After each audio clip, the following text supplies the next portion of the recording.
ብታጡ ብትነጡ ራሳችሁን ማጥፋት የለባችሁ።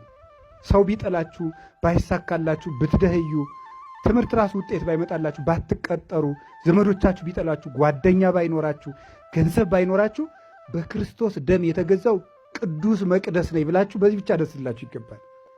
ስለወደደን ስለጠራን ስላነጻን ስለቀደሰን ወገኖቹም ስላደረገን ባይድ የነበሩን አውሬ የነበርነውን በጎቹ ስላደረገን ባይድ የነበርነው ልጆቹ ስላደረገን የእግዚአብሔር ልጅ ከመሆን በላይ እድልነት የለም።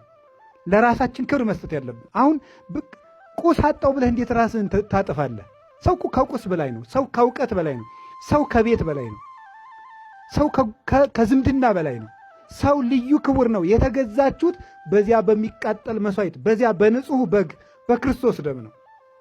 ለእናንተ ተቸንክሯል። ለአንዷ ዓይናችሁ፣ ለአንዷ ጥፍራችሁ፣ ለአንዷ እጃችሁ፣ ለአንዲቱ ጠጉራችሁ ክርስቶስ ተቸንክሮላታል።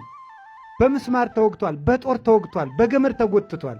መሬት ላይ ተጥሎ ተስቧል። ለእናንተ ለአንዳችን ለአንዲቱ ሕዋሳታችን ይህን ያህል እንደሚወዳችሁ እርግጠኛ ሁኑ።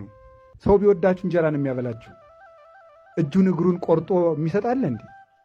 እግዚአብሔር እንዲህ ያለ ቸር አባት ነው። ስንጠላው የወደደን አምላክ ክብር ምስጋና ይገባዋል።